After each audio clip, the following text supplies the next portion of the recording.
Hello everyone and welcome to New Year's Eve. It is December the 31st today, which means it is time to do my 2019 goals recap. Some of you may recall that my theme for this year was you have everything you need, and this took both a material possessions connotation as well as a healing yourself type of connotation. So not only did I want to learn that I have all of the material possessions that I need, but I also wanted to learn that I had everything existing within myself to heal myself.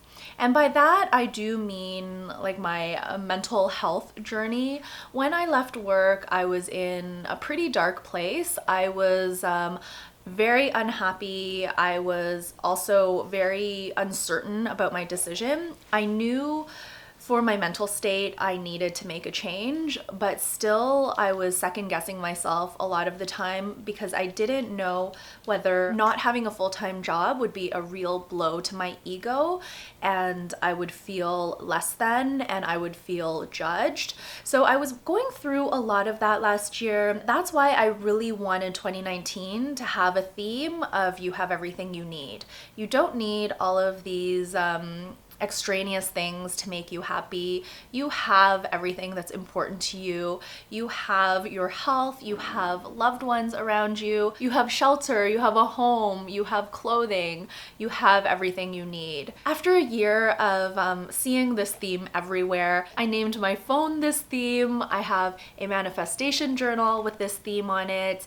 It was very top of mind, and I can truly say on December 31st, 2019, I feel that I do have everything I need. As we talk through each of the goals that I set in 2019, you're gonna see that I faltered a bit. It wasn't perfect the entire year, but on most days and on average now, I do feel that way, both in the material sense and in the sense that I had everything that I needed to heal myself and go forward on a journey that may not be understood by everyone and may not be the right path for everyone, but it is the right path for me. So I'm feeling really, really good about how the year played out. I feel like I'm in a better place now than I was a year ago, which is always essentially the goal. Now let's get into the 8 specific tactical goals that I set for myself. These are measurable goals that I set for the year, and the first goal was to start and maintain a manifestation journal. You guys may recall that this beautiful work of art with my annual theme on it is my manifestation journal. I definitely wrote in this more during the first half of the year versus the latter half,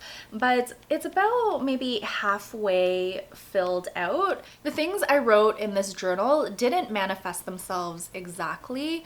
A few of the things that I thought I wanted at the time, I didn't end up getting or achieving. Now with hindsight, I look back and I think that not getting something or not achieving a certain thing was the best thing that could have happened to me. My path and my journey turned out better for not having had those things. The manifestation journal, I feel, has served its purpose, and I may still continue with it, but it's not going to be a focus going forward into 2020. My second goal for the year was to focus on building passive income streams and potentially taking on active employment at fun jobs, but I didn't want to take on any permanent full-time employment. As I mentioned in my original goals video, this is a little bit of an odd goal because most people have the opposite goal. Most people want to find permanent full-time employment, but I really wanted to stay away from that because I've been doing that for the past 2 decades, and I really wanted to see if I could make a life for myself and build income in different ways. I'm happy to report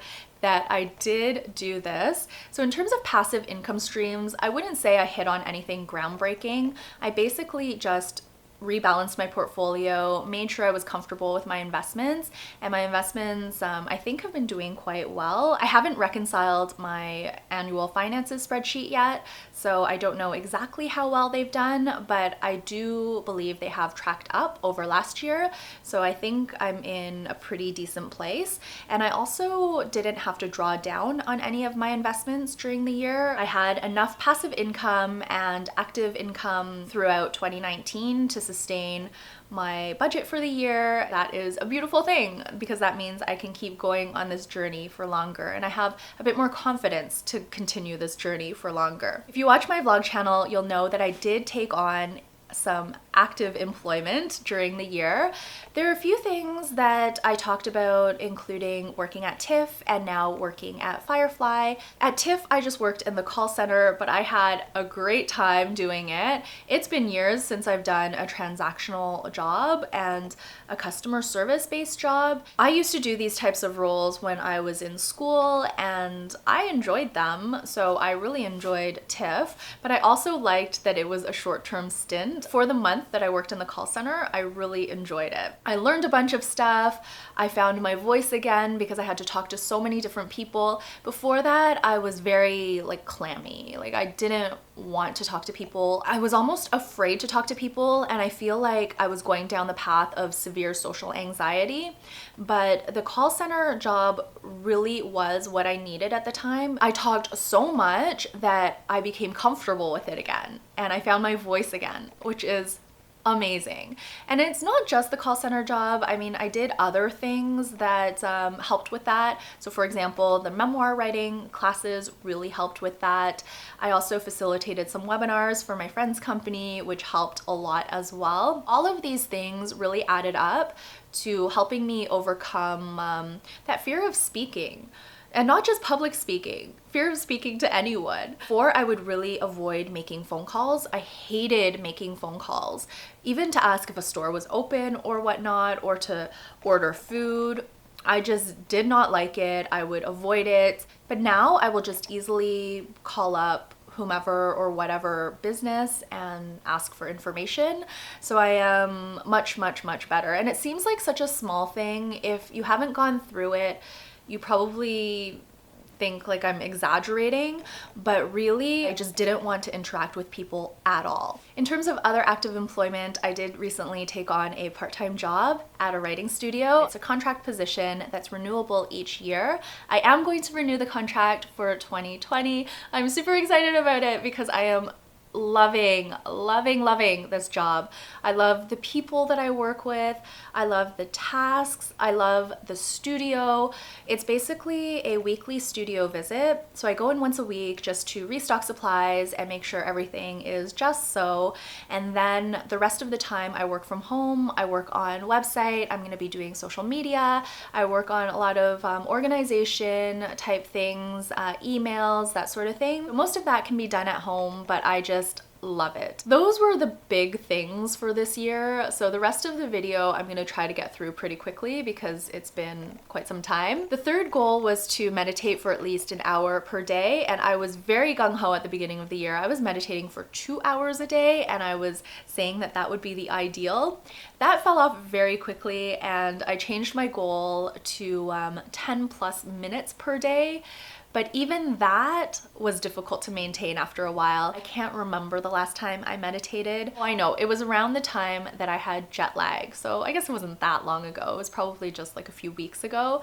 I remember waking up, not being able to fall back asleep, and that's when I would meditate. So I did meditate off and on here and there, but I wasn't able to keep up a consistent practice, which is what I intended at the beginning of the year. So I would say for goal number 3, I did not meet that goal. Goal number 4 was to log at least 10,000 steps per day, and I am very stubborn about this goal. I will go to the gym at 11:30 p.m. if I still need steps. So I am doggedly determined about this goal, and I was able to do it consistently the entire year, which I'm very happy about. This is going to continue to be a goal in 2020, even though internally I know I will meet the goal and I know I will work on it in 2020. I do like to call out this goal specifically because it is so important to me. The 5th goal, on the other hand, I didn't do so well. That is to strength train 2 times per week for 10 plus minutes each session. I was doing a bit of yoga. I was doing it pretty regularly, even until I think the spring and summer, but then it just fell off the radar completely and I stopped doing it. I did try to do a 30-day plank challenge, and I think I succeeded on that. I'd have to look back on my notes, but I didn't really do any strength training consistently.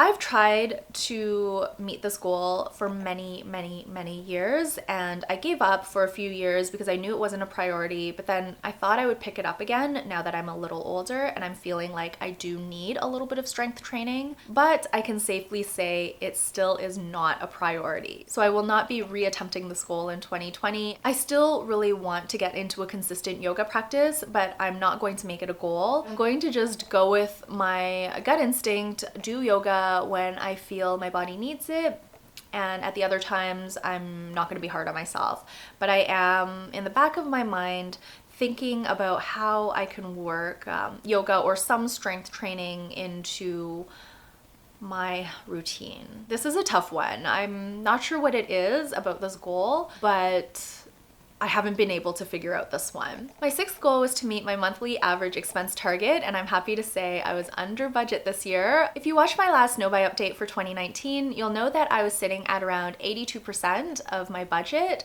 which means I was 18% under budget. It's only been a couple of days, so I'm pretty sure that needle hasn't moved significantly. So I'm expecting that when I do my reconciliation tomorrow, I will see that I was at about 82, 83% of my budget for the year, and I am thrilled with that number. I didn't want it to be too low because I did still want to spend money on the things that are important to me, but I didn't want it to be, of course, over budget. For this year, I really didn't want to deprive myself because I want to be able to sustain this lifestyle going forward, and being in a state of deprivation isn't sustainable. But at the same time, I didn't want to blow my budget, be excessive and spendy, because I wouldn't be able to sustain that lifestyle either, because then I would have to go back and find full-time work. So I'm quite pleased with where I landed, and going forward, I think I'm going to set the same budget for next year, but I may tweak the categories a little bit. My seventh goal was to do a no-buy year and to show all of my purchases in 2019, and I did this. I did this via blog. I wasn't as good with the updates via YouTube, but on my blog I did post what I bought this week every single week in 2019. I just have to do the last post today. I'm also very happy with what I learned about myself in my no-buy year, and I talk more about that in my last recap video, which I will link down below. My last goal for 2019 was to spend the entire winter in Toronto, and I did that. This was last winter, so this year I'm actually going to be doing the same, but it's not an official goal. This might seem like a strange goal because a lot of people do this by default, but hubby and I have a long history of traveling during the winter, and I wanted to see what it would be like to stay in Toronto. This seems like kind of a throwaway goal, like I would just do it and then it would be done. But this goal was surprisingly profound and surprisingly helpful to me. Spending an entire winter in Toronto made me stop dreading winter, to the point that I don't even feel like it's winter. I don't even feel like January and February are coming up. I feel so much more positive and optimistic about this season, and I have had pretty severe winter blues in the past. I've certainly dreaded winter every single year leading up to, I guess it would be last year. Maybe even the year we went to Banff. But it started lifting a little bit, and having spent one full winter in Toronto, I saw that it wasn't so bad after all. It was actually quite enjoyable because I got to cozy in, practice yoga, nest. I went to the gym, even though I don't love the gym. I did the 30 Days to Spring tidying challenge. It was just awesome. I loved it. So now I'm looking forward to that same cozy feeling, that same feeling of hygge, of nesting, of cooking, of cleaning. I want to do a 30 Days to Spring deep cleaning challenge this year where I deep clean all areas of the condo, which is much, much needed. So that, I think, is on the agenda for this winter, but I just feel so much lighter about winter compared to previous years. I do attribute that to spending all of last winter in Toronto and just seeing how amazing it can be to be in your own home. That is basically it for my 2019 goals. Please let me know down below if you set goals for the year and how you did with meeting your goals. I would say overall I did pretty well. There were a couple there that were pretty tricky, the meditation and the strength training, but everything else I feel very happy with. I feel like the year shaped up in the way that I intended it to, and I also feel like I learned a lot, and again, I'm in a better place now than I was a year ago. That is going to be it from me in 2019. I'm gonna try to get this video posted today if I can, cross my fingers.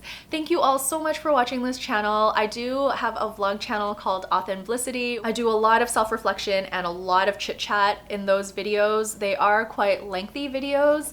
They are probably on average 20 to 30 minutes long.